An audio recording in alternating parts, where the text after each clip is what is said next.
Hi everyone, today I just thought I would make a pretty quick video and talk a little bit about the 7 top mistakes, as I see it anyway, for why people in general fail on a ketogenic diet. And when I say fail, I am referring to being successful in getting the kind of results that you want on a ketogenic diet. So that's most of the time, that is weight loss. But also when it comes to other things like getting more energy, for example, is kind of one of the things that people are looking at, and maybe dropping their blood sugar, getting control of the diabetes. There are a few things here that you could apply to that as well. So let me share this with you. And for those of you who are new here and you are not subscribed yet, please hit that subscribe button, hit the bell if you want to be notified when I'm going live. Share it with your friends, family, anyone who you think could benefit from my videos, and also give it a thumbs up because we like doing that sort of thing. So number one is that we're not eating enough fat. It is as simple as that. We live in a fat-phobic society. So when we're moving from a more normal, sad, standard American diet, we have it programmed in our brains that we should be avoiding fat because we are told over and over and over and over again to avoid fats. So when people are usually coming from that sort of diet and they start a ketogenic diet, what they hear is a low carb diet. So they're going low carb, low fat, and then they eat an amount of protein. It's not necessarily always a high protein diet that they actually go on. They just reduce both carbs and fat. And that is not a good idea because you don't really have anything that you can get energy from.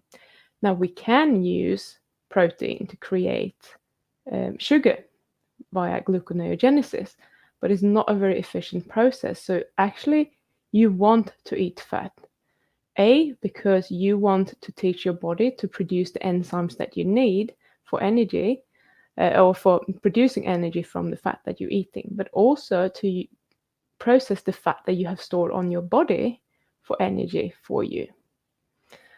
And B, we clearly need an energy source, and we're not going to just go straight from having been on a sad diet to being fat burning machines. So it's not going to be very efficient to just go and tap into our own body fat.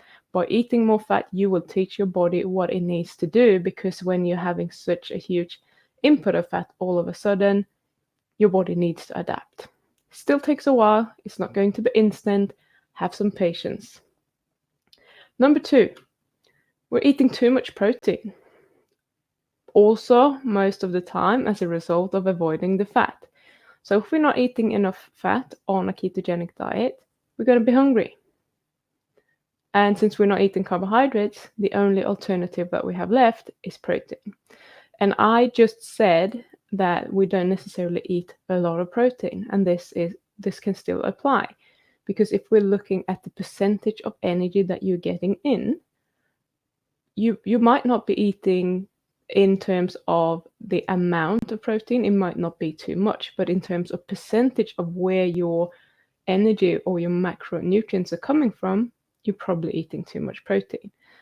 And this means that your body is going to use protein and is going to turn it into blood glucose via gluconeogenesis, and that is going to increase your blood sugar and keep you in the state where your body thinks that it can keep running on carbohydrates. And carbohydrates will still be its preferred fuel because that's the only thing that it knows how to handle. So you're preventing yourself from getting into ketosis and being a fat burning machine, if you like. So you're not going to be a very efficient fat burner if you eat too much protein. You need to up the fat intake. Number three, we're eating too many carbohydrates. That might sound like, duh, of course, that would prevent you from succeeding.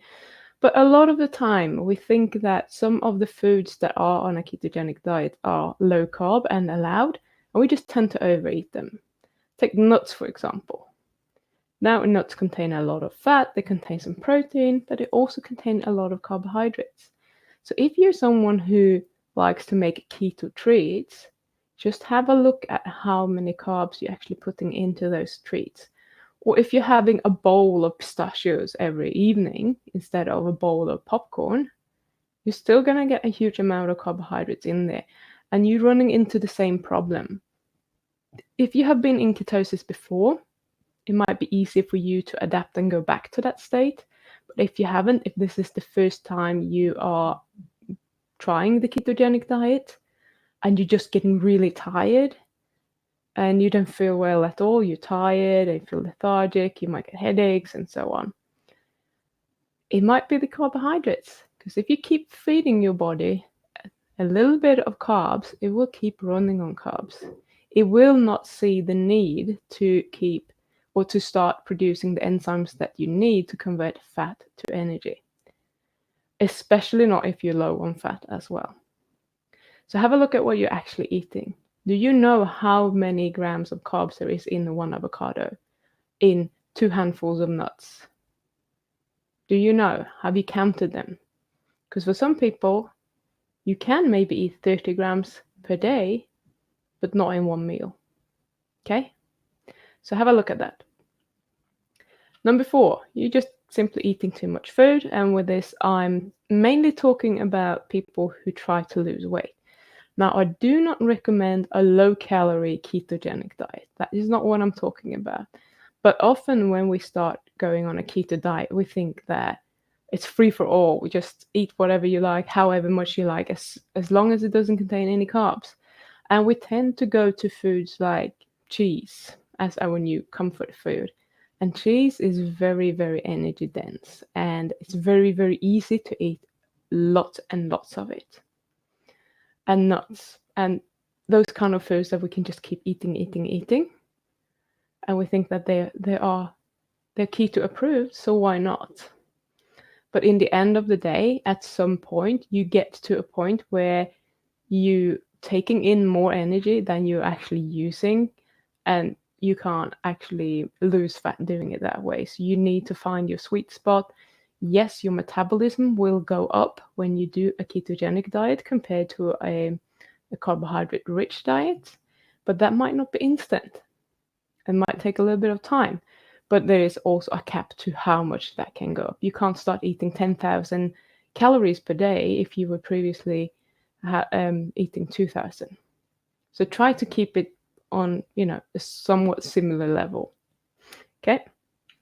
Number 5, we're not replenishing our electrolytes. And the problem with that is that it discourages a lot of people from continuing doing keto. So if you're not, when you start a keto diet, the insulin release will, for most people, hopefully, go down, and that will start messing with your electrolytes, with your sodium balance. You will start losing electrolytes much more, etc. So we need to make sure that we have enough sodium. So don't be afraid of salting your food, but also potassium and magnesium, especially. So if you haven't done a keto diet before, you don't know how you react when you go into ketosis or when you're swapping, then I would recommend that you either preparing some snake juice, which is just water with an amount of potassium chloride, sodium chloride, and if you dare, magnesium sulfate. I cannot do magnesium sulfate myself because it upsets my intestines, and then I end up in the bathroom for quite some time. But if you can tolerate that, that's fine. Otherwise, you can just take magnesium as a supplement with your foods. You can take magnesium citrate or orotate or something like that. That's usually the best. Or transdermal magnesium that you just spray on your skin. Works really well. I used to do that before. I haven't done it lately though. Or actually bone broth. All kinds of bone broths. If you can drink a cup of bone broth per day, you probably in a pretty good shape. I still drink my snake juice just because, and it feels good. I don't even like normal water anymore. It just tastes sweet to me. It's really strange how you adapt to that. So you can just choose one or the other, and that always helps with the transition. So when you usually start when you start a keto diet, you can get headaches and you get really shaky, you might get heart palpitations, you might even feel sick. And all of this could actually just be electrolytes. So it's not just if your calves are cramping or something, but that could also be electrolytes. So just do that. It will make the transition much easier, and it will make it much easier to stay on keto as well. And make sure you put salt on your food. Salt is not evil. Number 6, dairy. Dairy is very inflammatory to most people. I say most because I do believe that most people are somewhat sensitive to dairy. I think many people do okay on dairy, but I think they would do better without it. And then there are probably a small amount of people that actually do really well on dairy, and I say, good for you, keep doing it. But what that means is if you are one of these people that are sensitive to dairy, you will be getting an inflammatory response from eating dairy. And an inflammatory response generally means that your cortisol will go up, which is a stress hormone, and that will make your blood sugar go up. It will make your immune cells really active. You probably won't feel great. You might be stiff. And again, you can get headaches, you can get joint stiffness from it, and you might just feel very sluggish, etc. And of course, most people do keto to lose weight, and it will most likely prevent you from losing any weight whatsoever. So be careful with that and consider not doing a lot of dairy. For some people, it's I can't do dairy. I can't do keto unless I'm eating dairy. And in that case, okay, try it. But I'm just warning you, when you feel like I'm not really getting the results that I want, consider cutting it out. It might actually help you. And the last one is snacking. So this is, even if you're eating a low carb diet, every time you're eating, you will get an insulin response unless it's pure fat. So when you are snacking, it's something we want to do because we have got into this habit and we have food everywhere. But when you are snacking, every time you will get an insulin release and you will have something happening with your blood sugar. If there's some carbs in there, your blood sugar will go up a little bit. When you get the insulin release, your blood sugar will go down a bit. And depending on how well balanced your system already is, for some people that might be fine. But think about the digestive system as well.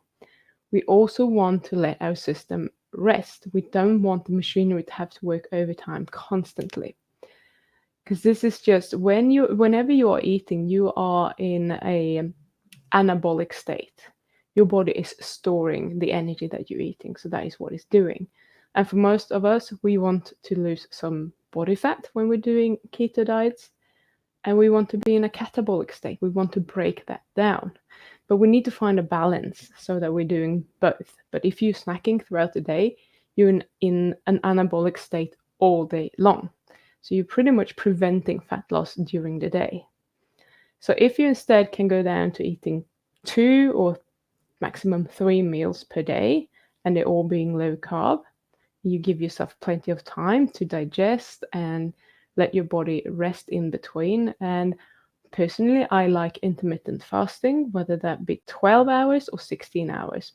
I think 16 hours works better for me. Not everyone will agree on that, but try it out, see where you're at. Some people who are suffering from things like chronic fatigue syndrome, etc., they don't do very well with intermittent fasting. So you have to find what is working for you. So you need to try that out a bit. But that doesn't mean that you need to snack. Maybe 3 meals per day is actually working better for you. But if you have chronic fatigue syndrome, for example, and you notice that 3 meals a day isn't enough, then maybe you need to add a snack. But in general, snacking is not a good thing. Okay?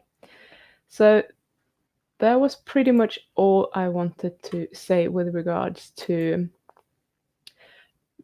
the biggest mistakes on the ketogenic diet as I see it anyway. So yeah, I'll just leave it like that and hope that this video isn't getting too long this time. 15 minutes, perfect. So thank you so much for watching. And again, if you aren't subscribed yet, please hit that subscribe button and make sure that you hit the bell as well so that you can come and join me every weekend when I go live, because we are usually having a lot of fun. And yeah, thank you so much for watching. Have a really good day, and I will see you very soon again. Bye.